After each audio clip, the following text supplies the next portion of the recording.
자, 이제 드디어 또 이제 기계가 작동하네요. 제가 이제 여러분은 어떨지 모르겠지만, 이 학교가 주는 이 프로그램과 제 컴퓨터와의 호환성, 여러 가지 문제 때문에, 웹캠하고의 문제 때문에 고생을 많이 하고 있습니다. 오늘은 이제 네 번째 주제가 되겠죠. 경제학자로서 제가 이제 세계를 많이 돌아다니는 얘기를 했고, 그런 과정에서 한 세 가지 얘기를 했습니다. 이제 우리나라 얘기를 했고, 그다음에 스타벅스 얘기를 하면서 이제 이 정도 여러분이 갖고 있는 이 위치, 여러분의 그 생활은 여러분에 의해서만 결정되는 게 아니라 자신의 힘에서만 결정되는 게 아니라 주변, 그다음에 사회, 국가에서 다 하나의 융합이 돼서 나오는 현상이다. 이렇게 했고요. 저번 시간에 얘기는 또 이렇게 지금 바로 여러분이 살고 있는 그 앞세대 사람들이 어떤 특성을 갖고 있다 얘기했습니다. 자, 그 다음에 이제 우리가 어떻게 네 번째 주제, 우리는 세계화를 잘해서 잘 살려는 사람이다. 제가 이제 세계를 보고 세계화에 대해서 이제 얘기를 합니다. 이제 몇 가지 명제를 제가 말씀드렸죠. 여기 보면 전 세계 한국 상품이 없는 곳은 거의 없다. 뭐 어디나다 한국 상품이 있습니다. 근데 이제 그것만이 있는 게 아니라 그 다음에 제가 주의하고 싶은 것은 누군가는 처음에 한국 상품을 소개해서 팔기 시작한 거고 그 한 과정에서 굉장한 위험과 기회가 있었다. 이 얘기입니다.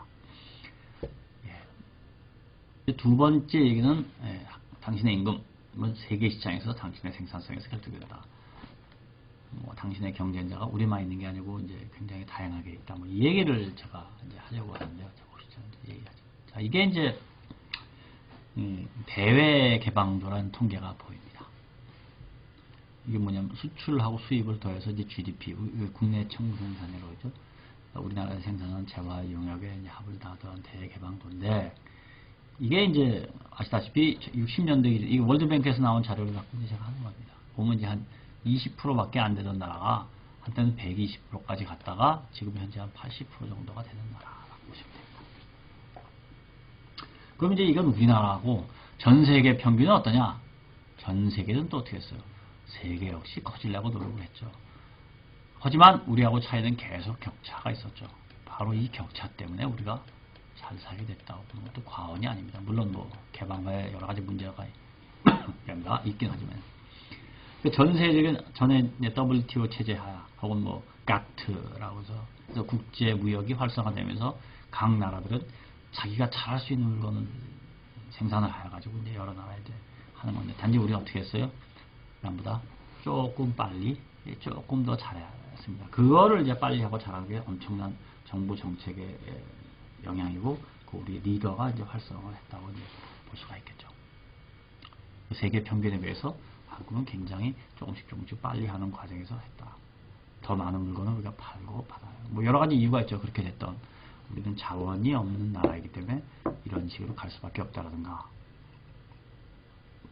식량이 모자랐기 때문에 그렇다든가 또 밖에서 기술을 배워야 했기 때문에 그렇다든가 여러 가지 이유가 있습니다. 하지만 팩트는 우리는 남들보다 더 빨리 더 많이 개방을 했고 그 다음에 더 잘 개방을 했다. 물론 우리보다 더 개방된 나라지만 소득이 낮은 나라도 있고 힘들게 사는 나라도 있습니다. 그건 이해를 하셔야 돼요. 자, 우리가 잘했다는 얘기죠. 쉽게.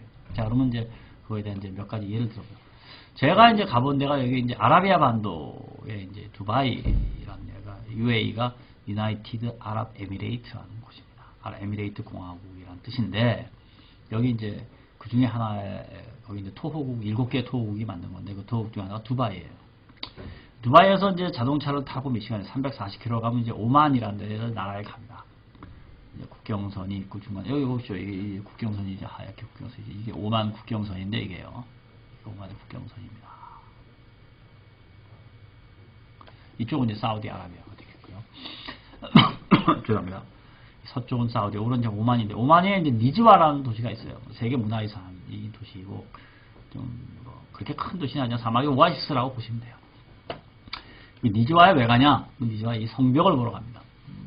뭐 영화에서 보이는 뭐 여러분 진짜 무슨 아라비안 뭐 성벽 그 영화 홀 유 월드 그 나오는 그 영화에서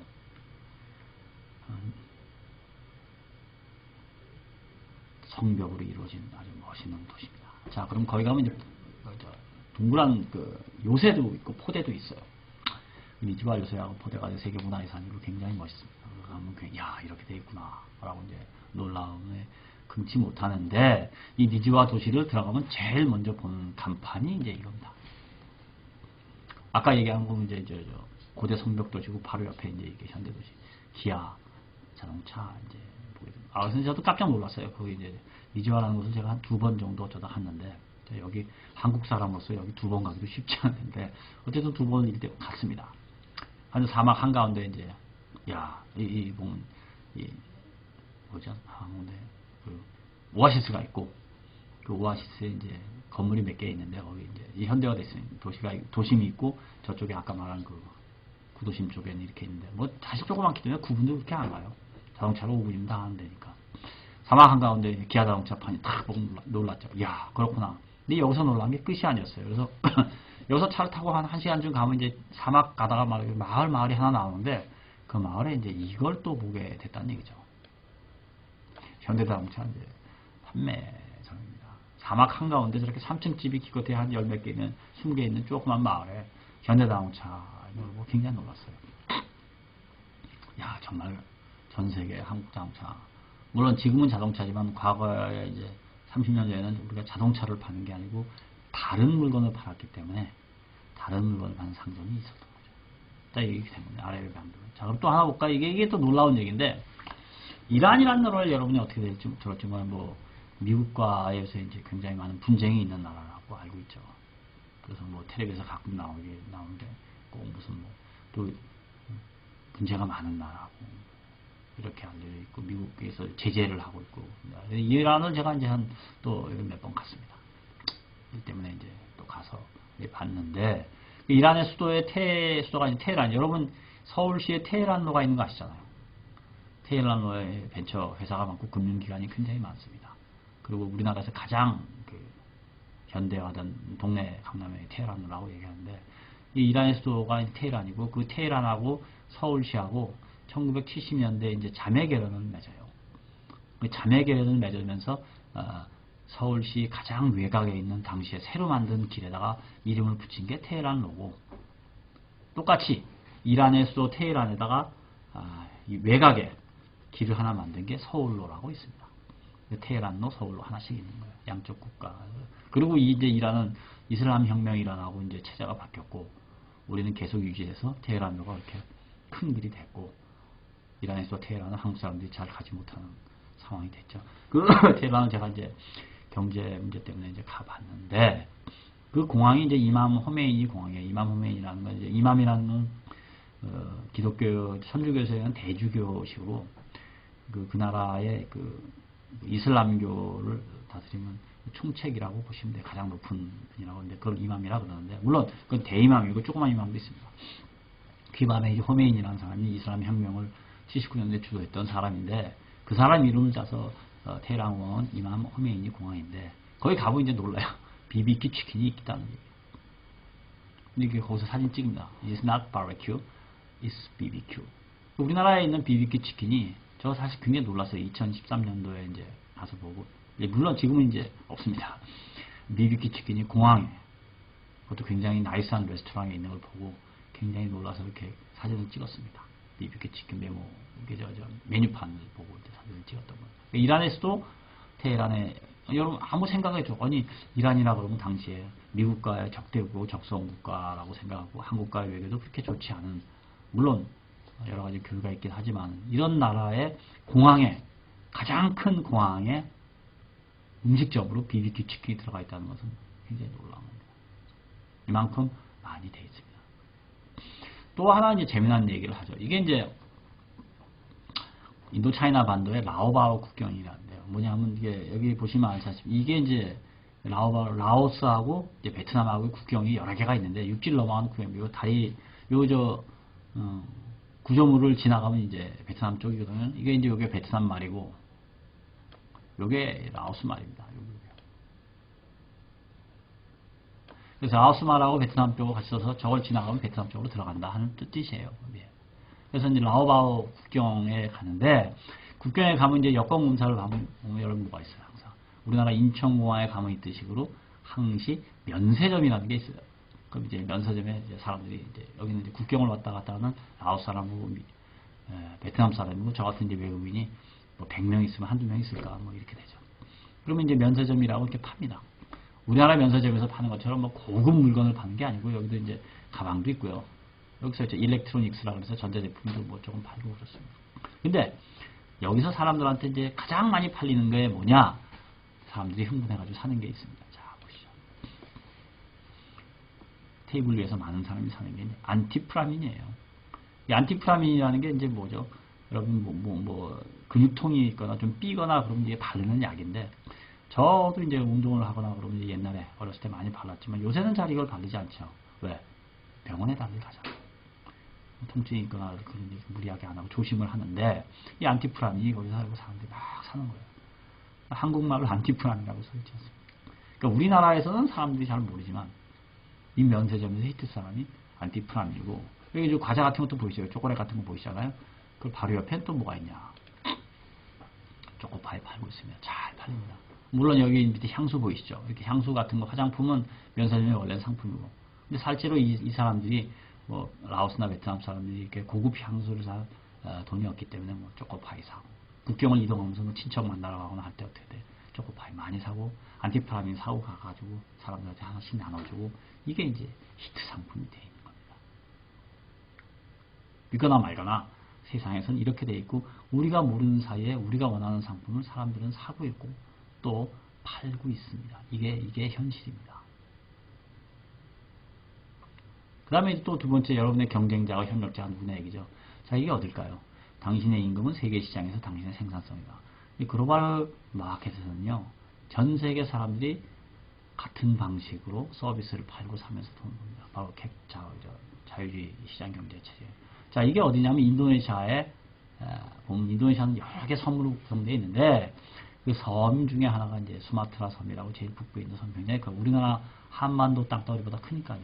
그 수마트라 섬에 보면 이제 수마트라 북부의 이제 대학교, 북수마트라 대학교의 동아리예요. 여기 이제 유니버시티라고 써 있잖아. 유니버시티에 써 있죠. 국립 수마트라 대학교죠.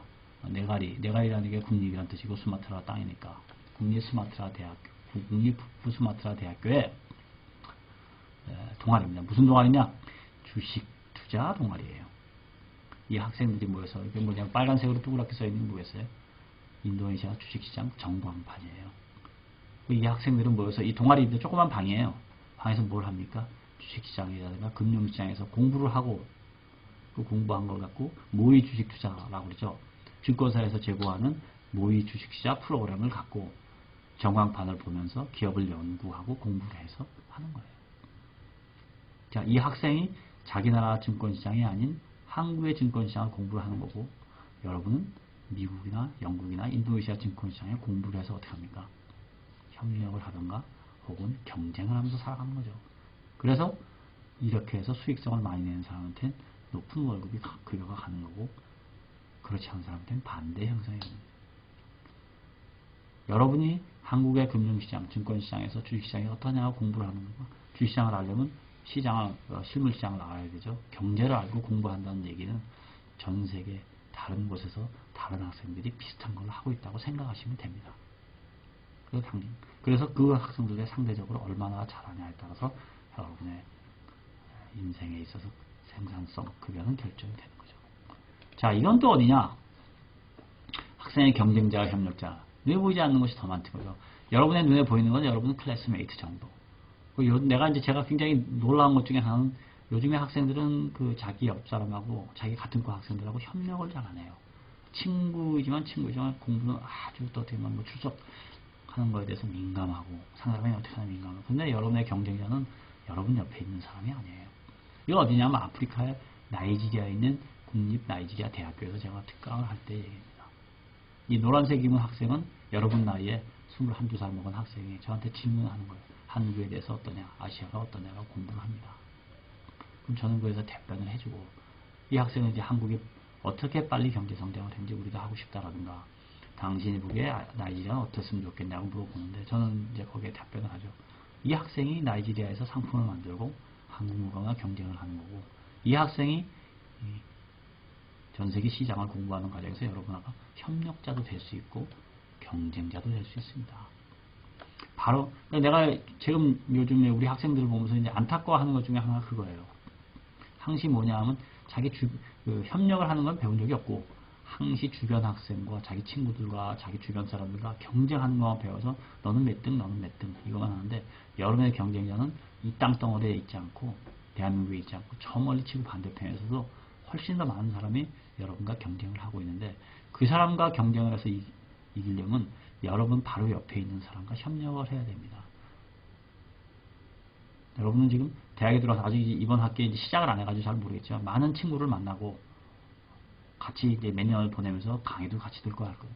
옆 사람이 공부를 더 잘해서 A를 받냐가 중요한 게 아니고 여러분은 옆 사람과 더 같이 협력을 해서 어떤 더 좋은 아웃풋을 만드냐를 고민해야 할 시대라는 얘기하는 겁니다. 그래서 옛날 학생들에 비해서 요즘 학생들은 팀을 만들어서 프로젝트를 주는 걸 굉장히 싫어해요. 왜 그러냐 봤더니 옛날에 왜 그러냐면 나는 뭐 5만큼 일을 하는데 왜 쟤는 3만큼 일을 해가지고 내가 왜 손해를 보냐. 사실 남이 3을 하고 제가 5를 해서 프로젝트 했다 그러면 내가 더 많은 노력을 한 거고 내가 더 큰 기여를 했기 때문에 나한테 더 도움이 되는 거라고요. 하지만 요즘 학생들은 야 나는 5만큼 하고 쟤는 3만큼 했는데 왜 똑같은 학점을 받냐고 고민을 하지 말고 내가 더 많이 일을 해서 내가 더 많이 얻어간다고 생각을 하고 앞으로 주변 학생들하고 같이 일하기 바랍니다. 많은 여러분 팀 프로젝트를 하게 돼 있어요. 그 팀 프로젝트를 할 때 내가 더 많이 한다고 해서 결코 여러분은 손해가 아닙니다. 여러분이 성과를 얻는 것은 대학의 학점이 아니고 나가서 무엇을 하고 어떻게 하냐에 의해서 결정이 나는 거지 대학교의 학점이 아니에요.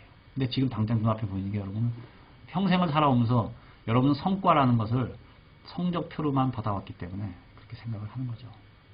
그러나 여러분의 성적표는 학교의 성적표가 별로 중요한 거 아니에요. 나가서 학교에 대한 얼마나 많은 활동을 하냐에서 결정되는 겁니다. 명심하기 바랍니다. 자, 서비스업의 경쟁력은 참 갖추기 어렵다. 이건 제 이제 한식 세계와 예를 들어서 했거든요. 무슨 얘기냐면 여러분은 이제 앞으로 이제 제조업 사회에 예를 들어서 똑같은 물건을 만드는 사회는 이제 굉장히 지나갔고 여러분은 21세기에 서비스를 중심으로 합니다. 그러니까 똑같이 물건을 만들어도 어떻게 하면 상대방이 좋아하는 물건을 만들게 디자인을 하나. 이게 서비스거든요. 하지만 그 상품을 갖다가 표준화돼서 만드는 건 기술인 거고. 그래서 여러분이 할 수 있는 경제학과 나왔기 때문에 여러분은 서비스업을 중심으로 이제 활동을 하게 됩니다. 그 예를 갖다가 이제 제가 한식을 갖다가 음식을 갖고 얘기했어요. 알다시피 이제 우리가 이제 음식에 대해서 굉장히 많이 얘기를 하게 돼 한국 음식이 참 맛있다 얘기를 해요. 그러나 이제 국제 시장에 나가면 한국 음식 사 먹기 굉장히 힘듭니다. 제가 이제 세계 일주를 계속 하면서 여러 나라에 가서 한국 음식점이 있는 곳이 있으면 일주일 묵으면서 꼭 한두 번을 가서 먹어야죠. 왜냐하면 여러분 알다시피 매일 빵을 먹어보세요. 굉장히 힘들어요. 매일 피자가 맛있다고 해서 먹을 게 없고 매일 스파게티를 먹을 수가 없어요. 된장도 먹어야 되고 비빔밥도 먹어야 되고 돼지 갈비도 먹어야 되고 나물도 먹어야 되고 하는 건데 근데 실은 음식을 파는 곳이 세계 주요국에 가면 거의 없어요. 그래서 우리는 물론 시골은 말할 것도 없고 대도시에. 그래서 예를 들어 그리스에 가면 어떻게 하냐? 그리스에 이제 한식당이 하나 정도 있어요. 하나 정도 있으면 그것도 아테네 시내에 있으니까 그리스에서 2주일 있으면서 어떻게 해요? 그 식당 그리스 처음에 도착해서 한번 먹고 그리고 그리스 내에 2주일 동안 돌아다니고 맨 마지막에 또 한번 먹고 그 정도로 없다는 얘기를 하는 거예요. 그러면 한식 세계화라는 얘기를 우리가 퍼는 서비스 세계화에 대해서 여러분 이렇게 얘기를 합니다. 왜 외국에 있는 한국 음식점은 대부분 또 한국인이 운영을 해요. 근데 여러분 보세요. 여러분이 매일 시켜 먹는 피자 한국의 피자는 이탈리아에서 왔다는 거 다 알고 있습니다. 근데 한국의 이탈리아 피자는 누가 만드냐? 한국인이 요리하고 표준화돼서 요리하지. 이탈리아 사람이 하면 그건 무지하게 비싼 음식점 아니야 한국에서. 그럼 왜 그럴까? 아직 우리나라가 갖고 있는 서비스는 전 세계에 펼치지 못한 거죠. 굉장히 맛있음에도 불구하고 우리나라 비빔밥이 세계적인 음식이라고 그렇게 얘기를 하지만은 실제로 세계에 나가면 없어요. 그렇게 되려면 어떻게 됩니까? 이탈리아 피자처럼 우리가 현지인의 입맛을 맞고 우리 음식을 조금 현지화해야 되고 현지 사람이 우리나라 비빔밥을 만들려고 알아서 이걸 해야 되거든요. 그러려면 앞으로 얼마나 많은 시간이 걸려야 되고 그러려면 여러분 같은 젊은 인력들이 무엇을 해야 될지가 뭐 답이 나오는 거 아니겠어요? 자, 이런 과정에서 제가 지금 서비스업에 얘기를 하는 거지, 뭐 음식점을 하라 이런 얘기는 아니라는 점을 이제 오해하지 마십시오. 자, 그럼 예를 하나 들죠. 이게 이제 쿠알라룸푸르 이제 말레이시아의 수도 쿠알라룸푸르에 보면 유명한 쌍둥이 빌딩이 있습니다. 자, 페트로 빌딩인데요. 무슨 얘기냐면 이제 말레이시아에 이제 그 석유가 좀 나왔는데 그 석유공사 건물이에요. 석유공사 건물 쌍둥이 빌딩이라고 얘기를 하는데 그 쌍둥이 빌딩에 이제 1, 2, 3, 4층에 이제 백화점이 있어요. KLCC라고 백화점이 있고 그 백화점의 2층에 이제 엄청나게 큰 푸드코트가 있습니다. 제가 이제 한 학기에 한 번 정도를 갖다가 이제 우리 학과 경제학 전공 학생들을 데리고 이제 다 같이 동남아 혹은 중국 뭐 이런 데를 이제 갑니다. 보통 가서 이제 프로젝트를 서류 여행을 하고 이제 보고하는데 어느 날 이 푸드코트에 갔어요. 이 푸드코트에 이제 말레이시아에 갈 기회가 생겨가지고 다 같이 이제 가서 푸드코트에 놓고 학생들한테 이제 밥을 사 먹어라 이렇게 푸드코트에 모든 음식 전 세계 음식이 다 있으니까 엄청나게 큰 푸드코트라고. 근데 이제 보십시오. 그 학생들이 산 거를 갖다가 제가 이제 찍은 건데 제일 왼쪽부터 보아서 오른쪽부터 보면 한식이 없잖아요. 왜 한식이 없냐? 한식 파는 음식이 없으니까. 이게 팩트입니다. 한쪽 국도 한쪽 다른 한쪽까지 음식점이 뭐 100몇 메타 같은 게 엄청나게 큰 푸드코트가 있는데도 불구하고 한국 음식점이 없어요. 뭐 피자부터 시작해서 뭐 물론 말레이시아 음식도 있고요. 햄버거도 있고 뭐 스파게티도 있고 중국 뭐 국수도 있고 뭐 인도 음식 카레도 있고 뭐 쭉 있는데 한국 음식이 없어요. 그러니까 이렇게 먹는 거죠. 그만큼 어떻게 돼요? 아직 우리가 할 일이 많다는 얘기죠. 그게 이제 우리가 뭐 한식 세계화가 됐고 먹방이란 단어가 알려졌고 해도 우리가 할 일은 많습니다. 자, 이게 이제 제가 동남아를 다니면서 찍은 여러 가지 이제 한국 사람들이 하는 서비스 업종이에요. 뭐 이게 뭐 여행사도 있고요. 대박 식당, 한방이라고 쓴 겁니다. 이게 한자로 한방이라고 쓴 거예요. 한방 이게 좀 마사지 하는 데고 이게 OPP 오빠 안경점입니다. 압구정 사롱 이게 헤어샵 될 거고요. 레인보우 호텔 이게 이제 양곤에 있는 미얀마에 있는 거고요. 이거 뭐겠어요? 웅진코웨이죠. 정수기 렌탈을 해주는 회사입니다. 대교 이건 뭐겠어요? 이건 학원이죠. 학습지. 이거는 백종원의 본가 이건 베트남에 있습니다. 자, 이런 것들이 뭐예요? 다 식당, 미용원, 미장원, 정수기 사업, 학습지 사업 이런 다 하고 있어요. 제가 얘기하고자 하는 여러분이 그럼 내가 뭐 우리나라에 살다 말고 여기 가서 식당 하나 하냐? 왜 그런 생각을 하냐 이거예요. 식당 여러분 어떻게 돼요? 백종원 씨가 하는 것처럼 수십 개를 할 수도 있고 오빠 안경점은 사실 여러 개가 있어요. 말레이시아에 있는 건데 안경점 여러 가지 안경점을 할 수 있고 여행사도 동남아 국가 10여 개에 놓고 다 할 수도 있어요. 각 도시마다 만들고 사업을 여러분이 시작을 해서 여러분의 기회는 무지하게 많다는 얘기를 제가 지금 하기 위해서 이렇게 놓고 실제로 움직이고 있다는 얘기예요. 여러분의 미래가 거기 있다는 얘기를 하는 겁니다. 자, 여러분이 앞으로 미래는 세상은 넓다. 우리나라 땅덩어리에 물론 직업도 작은 것도 좋겠지만 더 많은 기회가 밖에 있다는 얘기를 제가 말씀드리는 겁니다. 자, 그다음에 금융이란 무엇인가? 이걸 제가 왜 넣냐 하면 많은 학생들이 이제 오해를 제가 이제 하기 때문에 금융에 대해서 금융이라는 얘기는 제가 이제 전공이기 때문에 말씀드립니다. 일반적으로 금융을 이렇게 얘기해요. 자금이 남는 사람의 자금이 모자란 사람한테 제공하는 거다. 그러니까 쉽게 말해서 제가 버는 돈에서 일정 금액을 쓰는데 좀 여유가 있다. 그 여유가 생기면 저금이라는 걸 하죠. 그 저금한 돈을 어떻게 해요? 돈이 모자란 사람한테 주는 거죠. 단 이게 자선 행위가 아니기 때문에 돈을 주면 그 사람은 어떻게 돼? 갚죠. 이 하는 과정이 이제 금융인데 사실상은 여러분에 의해서 금융이라 하면 뭘 제일 먼저 생각하죠? 매일같이 주식 가격을 보면서 이게 올라갔다, 매시간 올라갔다 내려갔다, 누가 돈 벌었다. 이 생각을 하고 어떻게 돼요? 매일같이 어떻게 아침에 일어나자마자 뭐 컴퓨터 화면을 보고 하는 사람들을 봅니다. 신문을 보고요. 이게 주식은 이런 얘기합니다. 자, 그러면 그 다음에 또 하나 이제 우리나라 금융기관의 능력과 이제 이런 얘기를 할 거거든요. 그 얘기 두 가지 중에 첫 번째 문제 요거부터 먼저 얘기를 하겠습니다. 자, 금융이란 자금이 남는 사람의 자금은 이전하는 행위다. 얘기했고 여기 이제 흑자 경제 저금한 사람, 세이버가 있고 발러가 있죠. 대부분의 일반 사람들이고 이쪽이 이제 기업이 돼서 이걸 이제 금융기관을 통해서 이제 주는 행위다. 자, 이게 어떻게 도움을 되냐? 이게 이제 인도 차이나 반도예요. 이쪽이 이제 하노이가 되니까 베트남의 수도 하노이고, 여기가 호치민시티가 되고, 여기가 태국의 방콕이 되어 있습니다. 여기가 싱가포르, 이제 인도차이나 반대 끝에 싱가포르. 여기쯤에 이제 쿠알라룸푸르가 있겠죠. 자, 이게 어떻게 되냐면 까만 선이 뭐예요? 지금 돼 있는 기차선이고, 노란 선이 안 돼 있는 겁니다. 자, 그럼 이제 여기 쉽게 얘기할 수 있죠. 만약에 여기서부터 싱가포르부터 요 빨간색 여기 노란 선이 안 든 데를 한번 볼까요, 우리가?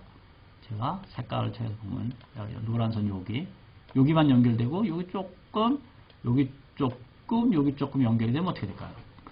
싱가포르에서 기차가 출발하면 기차는 쭉 와서 방콕을 거쳐가지고 이쪽으로 maybe 이쪽 혹은 이쪽을 거치면 쿤밍 중국의 쿤밍을 거쳐서 어디까지 가죠? 유럽까지 가고 한국까지 올 수 있죠. 뭐 북한을 통과하는 가정하에서 뭐 그렇지만 한국은요 중국까지 가고 유럽까지도 갑니다. 그런데 이게 왜 안 되냐? 이 지역 국가들이 돈이 없기 때문에 이게 천문학적인 돈이 들기 때문이죠. 이 지역 철들은 절대 만들어지냐? 주로 영국 식민지 혹은 프랑스 식민지 때 만들어진 겁니다. 그리고 이제 이 나라들이 1950년대, 40년대 이후 2차 대전 끝나고 독립을 하고 자기 나라대로 발전하는 과정에서 아직 어떻게 조금씩 철도는 만들었지만 이 문제가 발생을 하는 거예요. 대규모 돈이 들어가는 사업. 그럼 이걸 누가 합니까? 재원이 없어서 못하고 있었는데 최근 중국이 이제 이 지원을 해주기 시작했어요. 중국이 해주기 시작하면서 이제 이게 중국의 지원으로 철도가 연결되는 상황이 이제 전개되는 것입니다. 그게 뭐예요? 흑자 경제 주체. 자금이 유용하게 되는 중국이 자금을 지원을 해줘서 이게 됩니다. 자, 메콩강의 다리라고 하면 여기 이제 메콩강이 이렇게 쭉 흐르는데, 자, 이제 메콩강이 이렇게 초록색으로 이제 그림을 그려야겠네요. 메콩강이 이제 이렇게 비엔티안을 거쳐서 이렇게 해서 이제 남중국해로 흘러갑니다. 근데 메콩강 하류가 메콩강이 여러분이 상상하는 것만큼 엄청나게 큰 이제 강입니다. 그런 강이 이제 여러 개가 있어요. 하나만 있는 게 아니고. 근데 그 다리가 어떻게 돼요? 없으면 배를 타고 건너야 돼요. 그래서 배를 타고 한번 건너면요, 뭐 어떻게 되냐면 보통 이 메콩강 한번 건널 때 배 타고 건너면 기다렸다가 배가 오죠. 그럼 자동차로 배를 싣고 한 3, 40분 간 다음에 다시 내려서 또 가고 하다 보면 1시간 이상, 2시간 걸릴 때도 있고요. 걸려요. 그런데 다리만 있으면 5분이면 건너가죠. 그 메콩강의 다리도 최근에 와서 이제 만들어지게 됩니다. 이렇게 만들어지죠. 이게 메콩강의 다리를 제가 이제 어쩌다가 배를 타고 이 메콩강을 다리 밑으로 이렇게 쭉 가게 됐어요. 그래서 사진을 제가 카메라로 이제 찍은 겁니다. 자, 제가 말은 무슨 얘기냐? 이것은 왜 했냐? 누군가가 돈이 남는 사람들의 돈을 모아서 메콩강의 다리를 건설시켜주고 어떻게 되죠? 이 메콩강의 다리에 자동차들이 많이 지나가지 않습니까? 많이 지나가면서 수수료를 물게 하고 다리 톨피를 멀게 해서 결국 어떻게 돼서 이 다리값을 20년, 30년에 상환하는 거죠. 그게 금융입니다. 근데 문제는 이게 스케일이 크니까 어떻게 돼요? 흑자 경제 주체인 한국이라든가 뭐 미국이라든가 영국이라든가 이렇게 돈이 좀 여유가 있는 국가의 돈을 모아서 이 개발도상국이 어떻게 돼요?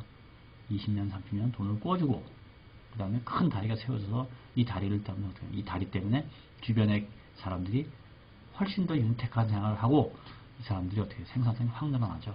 어떻게 늘어납니까? 과거 같은 몇 시간 걸려서 갈 거리를 5분이면 가버리고 이 강의 양쪽에 있는 사람들이 경제협력을 하게 되고 이런 활동이 되면서 이제 사람들이 좋아지는 게 이게 금융이지 오늘 아침 주식이 몇 배 올라가서 내가 얼마 벌었냐가 금융이 아닙니다. 자, 그럼 한국의 금융기관이 이거 할 준비가 돼 있냐? 이걸 준비하려면 어떻게 돼야 돼요? 여기 보다시피 자, 몇 가지 우리 중요하죠. 대형 프로젝트를 융통시키면 자금 유통시 능력이 있다. 회사가 커야 돼요. 그 다음에 두 번째, 새로운 상품을 만들 능력이 있다. 그 회사는 공부를 많이 했어야 됩니다. 자, 그럼 우리가 대형 프로젝트를 자금 융통이 있냐? 별로 없어요. 우리 금융기관의 사이즈가 작기 때문에 우리 여러분이 생각하는 무슨 뭐 하나은행이니 KB국민은행이 이렇게 약을 하고 뭐 미래에셋이 얘기하지만 국제시장에 가면 이 정도 할 수 있는 능력이 안 돼요. 그래서 어떻게 하냐? 남들이 하는 거에 끼어들어가는 정도 합니다. 대형 프로젝트예요. 자, 그러면 실제로 우리가 실력이 어느 정도냐 하는 걸 보여주면 이제 이런 얘기 이걸 보시면 아마 될 겁니다. 자, 이게 신문기사 눈먼은행 위험등급 DLF 원금 송신료를 팔아. 이게 금감원 이게 작년이에요. 날짜를 보면 2019년 10월 2일입니다. DLF라는 이제 파생금융 상품이 이제 파생결합 펀드라는 이제 이죠. 이게 생깁니다. 금융 상품을 만들어서 우리은행이 이제 판매를 했어요. 사람들한테. 이게 이제 이러이러한 이자를 줍니다. 근데 이러이러한 문제가 있는데. 근데 이제 이게 뭐냐면 26일 만기, 9월 26일 만기인 KB 독일금리 연계 전문 3호 증권 투자 신탁 제7호. 굉장히 이름도 긴데 이게 쉽게 뭐냐면 독일에 있는 독일 정부가 발행한 채권에 연동돼서 이자를 주는 상품이에요. 근데 그 상품에 이제 디자인을 하고 좀 특수한 상품인데 이걸 발행했는데 어떻게 됐어요? 결과는 투자 원금의 100% 손실이 됐다. 제가 예를 들어 여기 이 펀드에 증권 투자 펀드의 신탁에 제가 만약에 1억 원을 넣었다 그러면 1억 원은 한 푼도 못 받게 되는 사태가 발생을 한 거예요. 이게 어떤 일이냐? 아니 도대체 이럴 수가 있냐? 은행이 파는 은행이라 그러면 신뢰가 가장 중요하고 은행이 예금 해주고 투자 예금하고 이제 대출 받아가는 그거는 이럴 수가 있냐라고 예금했거든요. 그럼 이제 우리나라에서 그것에서 이제 그래가지고 이제 문제가 돼가지고 이게 뭐 큰 사회적인 이슈가 되기도 했는데 그럼 이거를 만드는 게 어떻게 됐냐? 이 상품을 디자인을 누군가 만들어야 되거든요. 자, 이 방에 어떻게 했어요? 해외 투자은행들이 77억 원의 수수료 수익을 그러니까 돈이 몇백억이 몇천억이 막 사라졌는데 이런 여러 가지 해외 금리 연계 파생 결합 펀드를 설계한 해외 투자은행이 77억 원의 수수료를 얻었다. 이게 무슨 얘기입니까? 아까 말한 그 상품에 우리나라 사람들이 투자한 엄청난 손해를 받았는데 그 상품을 디자인한 사람은 누구냐? 예? 외국계 IB가 투자했죠. 외국계 IB라면 인베스트먼트 뱅커라는 것입니다. 정확하게 얘기하면 어떻게 되죠? 그래서 연계상품 JP 모간이라는 미국의 금융기관이 17억을 받았고 소시에테 제네럴이 프랑스 기관인데 이건 22억을 받았고 그래서 다 합해서 얼마냐? 그 다음에 하나은행 거는 또 소시에테 제네럴이 또 이만큼 받았고 그래서 다 합해서 외국계 회사가 다 외학계에서 77억 원의 수수료를 받았고 우리나라의 금융기관은 어떻게 돼요? 92억에서 77억을 뺀 15억 정도를 받았다는 얘기예요. 제가 말하는 게 무슨 얘기냐면 이거는 금융상품이라는 걸 은행에 팔았는데 그 금융상품을 디자인해가지고 다 계약해서 프로그램을 만들고 한 거는 외국계 증권사, 외국계 투자은행이 만들어서 그 사람들은 그걸 만든 덕분에 수수료로 77억 원을 갖고 갔고 우리나라 은행은 어떻게 했습니까? 우리나라 증권사 여기 우리나라 IBK 투자은행, NH투자증권, 하나금융투자 이런 데는 어떻게 했어요? 그쪽 상품을 받아다가 은행에다 소개해주고 약간의 수수료 몇 원을 받았고 그리고 어떻게 됐어요? 거기에 투자한 사람들은 원금은 다 없어졌고 은행도 여기서 약간의 수수료를 받고 이런 겁니다. 그래서 대부분에서 그러니까 무슨 얘기냐면 우리나라 사람은 잘못 투자해서 원금이 다 사라졌고 그 중간에서 돈을 번 사람들은 외국계 금융기관이라는 소리죠. 그리고 우리나라 금융기관은 그걸 감사하거나 체크할 능력이 되지 않았고 이게 우리나라 금융산업의 현실이에요. 그러니까 일반적으로 예금이나 대출을 하는 은행의 일 이건 다 하는 거고 특수한 상품을 만들어서 어떻게 보면 외국의 금융에 투자를 하려면 그쪽 세대에 알아야 되는데 우리가 사실 별게 없는 거니까 그걸 외국 사람한테 위임하게 되고 외국 사람들은 그거 설계 다 해서 주게 되면 그걸 갖다 쓰는데 잘못 받았으면 이런 현상이 나와서 투자자는 수백억 원, 수천억 원 돈을 잃고 수수료는 다 외국인이 갖고 가고 모든 잘못은 다 우리가 뒤집어 쓰는 거죠. 왜냐하면 검사를 못했으니까요. 우리가. 이게 우리나라 금융기관의 현실이에요. 여러분. 자, 또 하나만 제가 여기 마지막 제가 다시 얘기할게요. 돌아갑시다. 여러분이 보기에 금융기관에 뭐 와이셔츠 입고 그 사무실에 앉아서 멋있게 근무하는 것 같지만 이게 글로벌 마켓에서 우리의 현실입니다. 자, CT은행이 한국에 지점에 설치한 때 이게 무슨 얘기냐? 여러분 보면 지금 우리나라 CT은행 있죠. 주로 이제 고소득자를 중심으로 하고 서울에 지금 대도시에 많은 CT은행이 다 있는 줄 알고 있어요. 그럼 CT은행이 저렇게 큰 단판을 대기 시작한 거는 2000년대 들어와서고요. 언제 처음 업무를 시작했냐면 1960년대입니다. 1960년대 우리나라의 실정이라고 하면 세계에서 가장 가난한 나라에 속했고 당시에 1960년대에는 어느 정도 수준이었냐면 이 북한군 게릴라가 서울 시내에 침범을 해서 총 쏘고 다닐 경우도 있은 경우예요. 그리고 북한군, 예, 그 울진, 그게 이제 1.2 사태라 그래서 69년도 얘기인데, 제가 아마 다른 경우에도 설명한 69년 1월 20일 북한군 한 40여 명의 일개 소대가 서울 시내에 나타나가지고 뭐 청와대를 습격하려다가 이제 미수에 그친 사건이 있었어요. 그래서 뭐 북한산에서 막 총 쏘고, 북한산에서 총 쏘고 막 이런 상황이 전개되던 시대예요. 그 다음에 이제 울진 삼척지구에서 바로 다음 해 울진이라서 지금 강원도 그 태백산맥 가운데 북한군 특수부대가 그 게릴라죠. 게릴라 부대가 제가 알기엔 2개 중대쯤 되니까 한 200~300명이 내려와가지고 막 전투를 벌이고 이랬던 시대예요. 그러던 시대라고 생각하면 지금 우리나라 기준으로 보면 뭐 아프간에서 이제 뭐 탈레반하고 싸우고 있거나 아니면 중동의 어느 지역에서 게릴라 전투가 벌어지 이런 지역에 그때 시티은행은 한국의 지점을 이제 설치합니다. 외국계 은행으로서 최초로 한국의 시스템을 설치해요. 그리고 어떻게 합니까? 60년대 말이죠. 70년대, 80년대, 90년대, 30년 동안 한국과 비즈니스를 하면서 한국 시장을 이해를 해요. 이해한 다음에 2000년대 들어와서 어떻게 합니까? 우리나라에 있는 은행을 하나 사죠. 우리나라에 있는 큰 은행을 지점과 시스템 있는 걸 구입을 해서 그 다음 시티은행식으로 이제 운영을 해서 수익을 받고 있는 것입니다. 그게 시티은행의 은행 사업이라는 게 이런 겁니다. 상대방에 대해서 완전히 이해를 하고 숙지를 하고 그 사람들의 속을 들여다본 다음에 자기가 갖고 있는 상품을 팔아서 돈을 벌어야 되는데 우리가 그럴 능력이 되냐.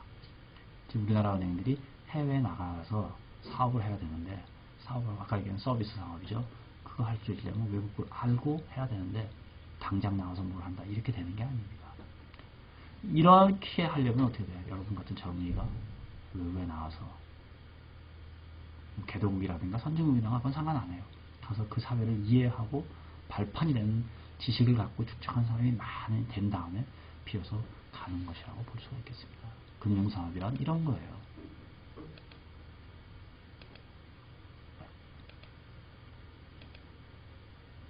자, 우리는 아직 너무도 세상을 모른다. 이겁니다. 여러분이 세상을 안다는 건 보통 요새 뭐 이렇게 연예인들이 나와가지고 무슨 하는 프로가 많아요. 그래서 뭐 음식 먹는 거 특히 많고 여기 뭐가 있습니다. 근데 잘 보세요. 그 TV쇼 이렇게 해서 연예인이 가서 뭐 먹는 거 하고 이제 보지 거기 무슨 역사 설명하는 거 없고요. 그 사람들의 어떤 그 관습이라든가 그다음에 사회 뭐 문화들 이거 소개하는 거 별거 없습니다. 가서 뭐가 맛있다더라. 이렇게 먹으면 이렇다더라. 뭐 날씨가 좋다더라. 경치가 이거로 다 끝나요. 왜? 이 지식이 없기 때문에. 근데 그 사람만 그런 게 아니라 우리 사회 전반이 그런 거예요. PD가 그걸 소개할 필요도 없고 소개해줄 능력도 별로 안 되고. 물론 그게 이제 없는 것보다는 낫습니다. 그거라도 갖고 있으면 낫죠. 어디 가서 뭐 먹는 거 가서 제대로 먹어야 되니까. 그런데 그거에 대한 문화라든가 그 사람들에 대해서 공부를 좀 해야 돼요. 그래서 그 공부한 거에 기초해서 어떻게 아까 얘기한 대로 서비스가 들어가는 거고 서비스 중에 하나인 금융이 들어가는 거고 뭐 다른 서비스는 물론 말할 것도 없고요.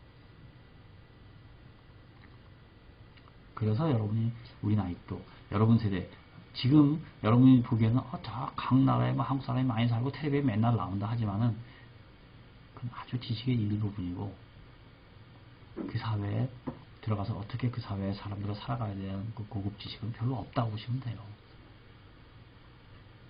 거꾸로 쉽게 얘기하면 이제 그 프로와 똑같은 걸 여러분이 생각하면 어떻게 생각하면 되냐면 뭐 독일 사람이 한국에 왔다.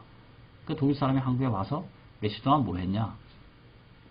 뭐 이것저것 맛있는 거 먹고 다니고 비빔밥 먹고 한번 먹고 저기 가서 떡볶이 먹고 그리고 돌아간 거예요. 그게 이제 우리나라 현재 나오는 TV에서 나오는 많은 프로가 그렇다는 얘기를 하는 거예요. 그러면 경복궁에 가서 보고 경복궁에 대해서 역사가 뭔지 알아야 되고 경주에 가서 뭘 알고 이렇게 쭉 그 사회에 대해서 일주일 열흘씩 있으면서 공부를 해야 되는데 그리고 오기 전부터 공부를 해가지고 와야 돼요. 보통 그래서 공부를 해서 그런 거보다 하고 알아야 되는데 와가지고 그냥 박물관 하나 쓱 보고 갔다. 그래가지고는 되는 게 아닙니다. 자, 또 하나 이제 과거에 잘 나가지 않았던 나라, 잘나지 않았던 나라. 이게 무슨 얘기냐면 지금 2000년 인간이 이제 문명을 갖춘 게 한 4000년 되죠. 그리스부터 되고요. 이집트 문명부터 시작해서 그 정도 되죠. 그리고 뭐 이집트 그런 다음에 아마 많은 나라에서 어떤 문명을 갖다면 한 2000년 정도 이렇게 돼 있는데 그 과정에서 뛰어난 사람이 많은 나라에서 올라갔다 내려갔다를 반복을 했습니다. 지금 저 몽골이라 그러죠, 여러분. 몽골 하면 이제 인구 한 350만 정도 되는 나라라고 얘기하죠. 하지만 몽골은 어땠어요, 한때? 전 세계에서 가장 넓은 영토를 갖다가 하던 징기스칸의 나라였지 않습니까? 지금 여러분이 보시는 뭐 많은 나라들이 뭐 쭈그려져 있는 나라들이라고 얘기하긴 뭐하지만 별로 힘들게 사는다, 소득이 낮지 않은 나라들이 다 그랬다 이거예요. 자, 그러면 이제 하나 제가 보시죠. 이 사진을 이제 보시게 되죠. 아까 제가 설명을 잠시 했으면 우리가 첫 번째 가장 한때 잘 나갔던 나라 미얀마 얘기를 했죠. 저런 탑이 뒤에 보시는 탑이 저기 한 10층 높이 되는 탑이 저기에 막 몇백 개가 있다 그러고 몇천 개가 있다 그러면 경제학자가 보는 눈은 저게 뭐 멋있다 이건 제가 사실 잘 모르고요. 얘가 할 수 있는 야 저걸 만들려고 그러면 도대체 얼마나 많은 사람들이 여기서 일을 해야 되냐. 우리나라는 저게 원천적으로 불가능합니다. 왜? 우리 식량 저걸 일하는 사람들한테 대한 계속되는 식량을 댈 수가 없었거든요.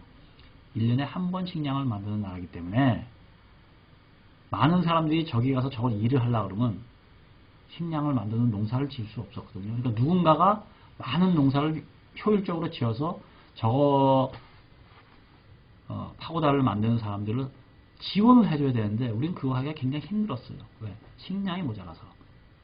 근데 저 나라는 어떻게 돼요? 관계수로를 만들고 저수지를 만들고 날씨를 이용해서 1년에 2모작, 3모작을 했으니까 어떻게 해요? 노동력에 여유가 생기니까 저걸 지을 수가 있는 겁니다. 이게 저것뿐만이 아니라 많은 나라들이 그래요. 그러니까 어떻게 돼요? 식량의 여유가 있으니까 문화가 생기고 문화가 여기 있으니까 고급 물건이 만들어지고 어려운 물건을 만들어지는 거예요. 전문가가 생기고 이렇게 된다고 귀족 문화라는 말도 나오고요. 근데 저쪽은 평민까지도 잘 사는 문화가 생긴 거죠. 이집트 땅덩어리도 마찬가지죠. 나일강에서 이제 제일 마지막 사진에 나오는 거죠. 오른쪽 밑에 나일강에서 어떻게 범람을 하는데 그걸 치수를 하게 되면서 어떻게 돼요? 물이 1년 내내 흐르게 되니까 그 나일강을 중심으로 한 지역에서 농사를 2번 내지 3번 지을 수 있으니까 식량이 남죠. 식량이 남으니까 사람들을 데려놓고 공사를 시킬 수 있는 겁니다. 자원 공사를. 그러니까 많은 나라의 역사를 이렇게 다루다 보면 인도도 지금은 뭐 굉장히 못 살지만 타지마할에 가보면 눈이 뻥 뜨시죠.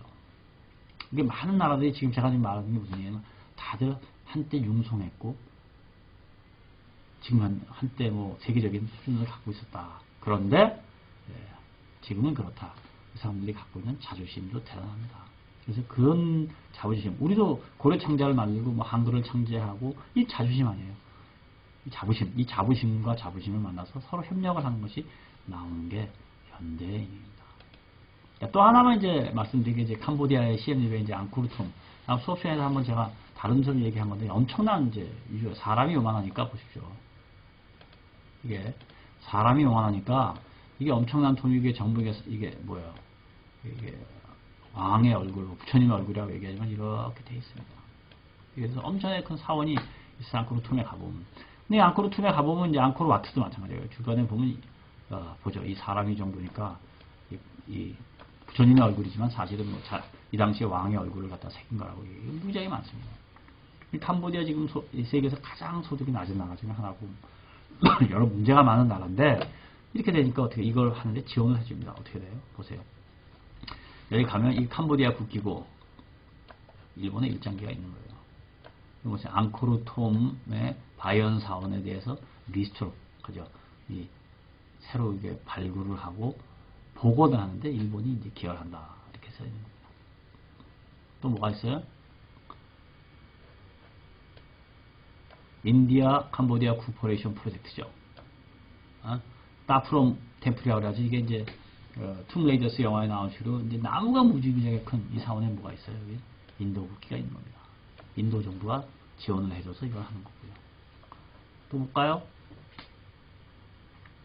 이타사. 이건 뭐냐면 캄보디아의 앙코르와트 국기가 인도네시아 국기입니다.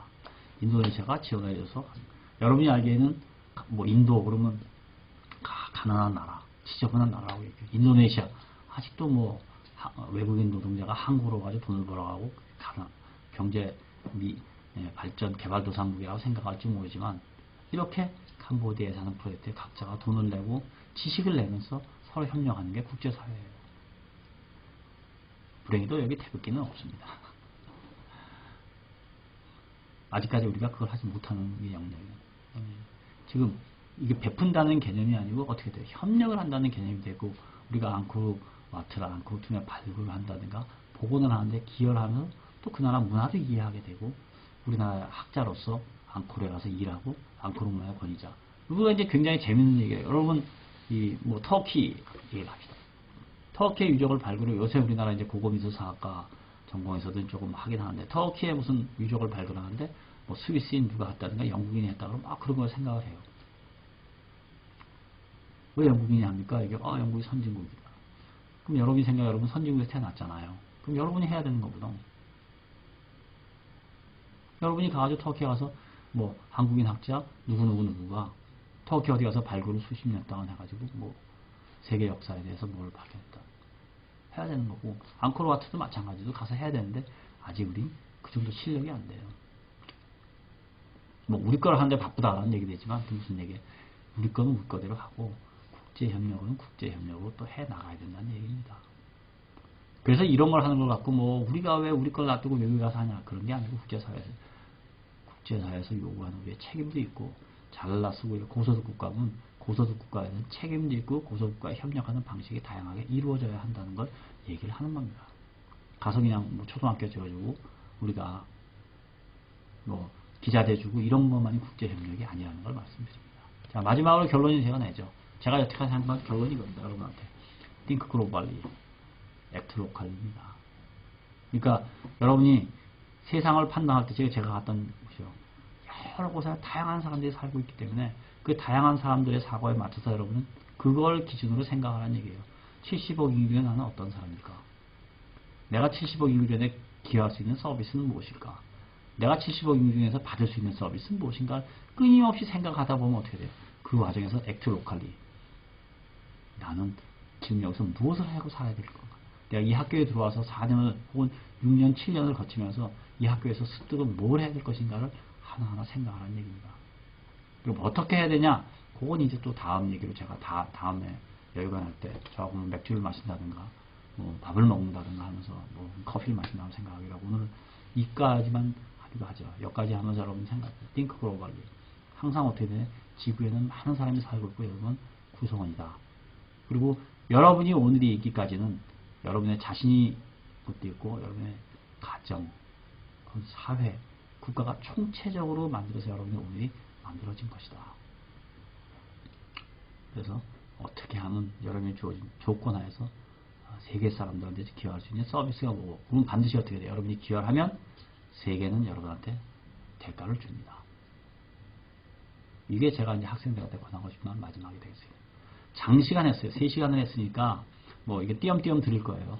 띄엄띄엄 매주 수요일 날 드리면서 아마 잘 생각하면서 뜻깊은 뜻깊은 대학 생활을 하기 바랍니다. 지금 뭐 만날 수가 없기 때문에 이렇게 하는 거니까 그건 어쩔 수 없는 거니까 이해하고요.